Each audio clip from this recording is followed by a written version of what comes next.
What's good? It's your boy Twiz. Man, we need to talk.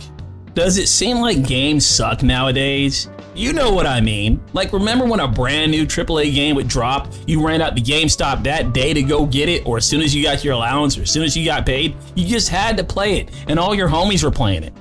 But now it's not like that. Now a $60 AAA game drops, or God forbid, a quadruple A game drops, and I just don't have the enthusiasm. I just can't be bothered to go get it. Yeah, I might play it later, after it goes on sale, but you know what actually happens? I end up forgetting about it. I end up not caring. Please, in the comment section down below, if you feel the same way, let me know, because this is very strange. Am I getting older? Am I growing out of games? Am I the problem? Am I so out of touch? No, it's the children who are wrong. But no, seriously, I don't really think it's me. Yeah, my taste in games might have changed a little bit as I got older and got a little bit more experience and maybe want different experiences. But this feeling that I have towards the industry right now, I don't think it's a change with me. I think it's a change with the industry. I mean, they're just not making stuff that I want, and then they just don't market it in the way that I want. It's very strange now. There are several franchises that I used to ride or die with, buy on day one. Now I could give a fuck less. I want to ask you both, because this is, I would say, arguably the gayest Star Wars, I think, by a considerable margin. And are you excited about that? Are you Not bracing the gayest yourself? Star Wars. Not the. It's pretty gay, let's be honest.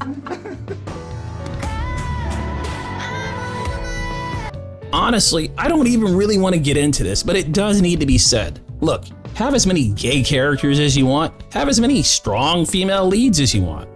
But you need to also make sure that the entertainment is good. And don't just lead with, well, she's a strong female, or they're gay, so you have to watch it. No, you need to lead with the stuff that they led with before. Lead with how good the story is. Lead with how good the graphics are, or the visuals. Lead with how good the whole product is. But if your main marketing point, or at least a big chunk of it, is about people's sexualities and other things, like, dude, I don't care. I honestly do not care. But back to the previous subject, I found something interesting. I came across a video by Clownfish TV, and well, have a look. I'm going to talk about the video game industry, and we have people working at video game publications asking why anybody would even want to go into the video game industry at this point.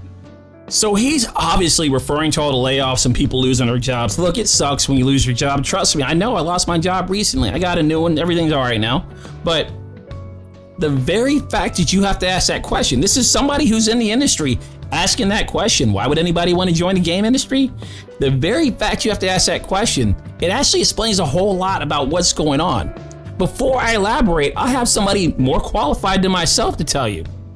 I bring to you Tim Kaine, co-creator of the Fallout series. Hi everyone, it's me, Tim. Today I want to talk about avoiding burnout. And specifically, I want to talk about how I avoided burnout. I wasn't sure what my answer should be, because I have experienced down times, and I've talked about this, where I didn't want to be in a lead role, I didn't want to run a project, but I never ever burned out in the sense that I get from other people about you don't want to do game development anymore, you want to leave the industry. I mean, I'm retiring and I'm still making my toys.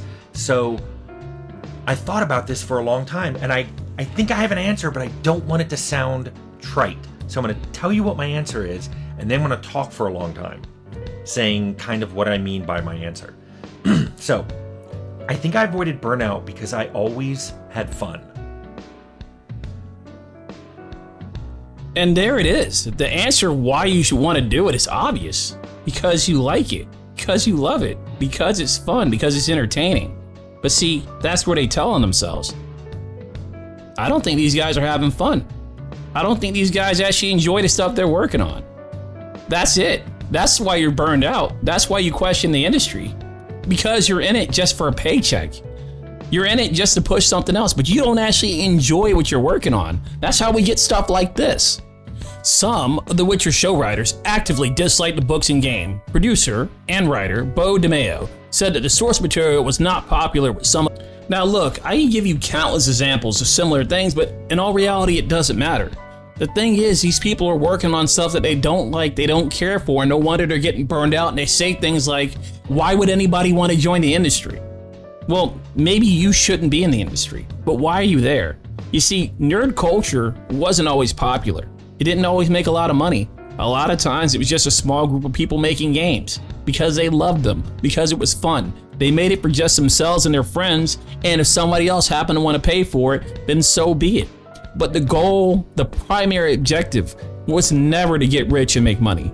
The objective was to make something you love and get paid for it. And hell, a lot of them didn't even care if they got paid for it. That's a big thing of it. I know it sounds trite and simplistic, and that can't possibly be the answer, but that's kind of the answer. For me, fun always came first. It was more important than money, than what title I had, what power I had and authority I had at whatever game company I worked at. It even came before delivering particular things that fans wanted. I pretty much always focused on me having fun and me enjoying what I did and me putting things in the game that I wanted. And especially in the early part of my career, there was very little thought of who's this game for? Who would like this feature? I put it in because I thought it was funny. I liked it. Other people on the team did the same thing. So it was all about fun. And I think this is important because it's not all about fun for a lot of people anymore. It's about, well, this is my career, or this is what I studied to do, or a friend got this job and then I heard about an opening at the company or something. And it wasn't about them having fun. It was some other reason they were doing it. And these are the people that I see burn out. And there it is. The people that would ask the question, why would anyone want to join the gaming industry? You're there for the wrong reasons, because if you loved games, if you loved gaming, if you loved what you were actually doing, you wouldn't dare ask that question. It's obvious. You put up with all the hardships because you love it. The fact that you asked that question, the fact that a lot of them are asking that question, that tells me a whole lot, and that also explains why the games suck. Because you got people working on it that don't enjoy what they're doing. It's just a 9 to 5 for them. It's just a paycheck for them. Which also, since we're on the subject, let's go ahead and compare this to another industry. Because the entertainment industry is very unique in how it treats its customers. Let me explain. Take McDonald's, for example. We all know for the most part McDonald's isn't good for you. You got fries that last forever without getting mold. We all know the story. But if a customer goes to the counter and they want a burger and fries, those employees, regardless of what they feel is best for that customer, they're going to give him what he wanted. He came there wanting McDonald's, burger and fries. They're going to give him burger and fries. You see, the entertainment industry is kind of backwards.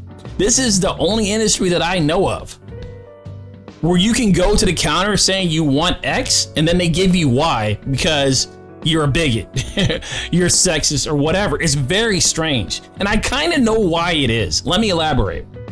A lot of us have good memories of various franchises, it being Call of Duty, Mario, or what have you. So obviously we like the first game, so part 2 comes out, we like part 2. Part 3 comes out, and it's that nostalgia of the previous generations or the previous editions that make us go on to buy the new one. But what you gotta keep in mind is that the people that made the first, second, and maybe even third good aren't the people working on it now. And now that video games are so popular, you got people that are doing the job not because they love it, not because it's entertaining, but like I said before, because it makes money. Now, a lot of us have a hard time understanding that, which is why even though we know the product is lackluster, even though we know that they're talking down to us and telling us we're bad people and everything else, we can't help but buy it anyway because we've always bought it. Well, here's the thing, man. If you're gonna buy the product no matter what they do, then why should they do what you want over what they want? Either way, they got your money. So in some ways, I do kind of blame the players, but it's just a shitty situation, man. And with that, I think I made my point. Actually, I have something else for you. Do you want to see what it looks like when you have a group of people working on the game that actively love what they're working on? Well, have a look.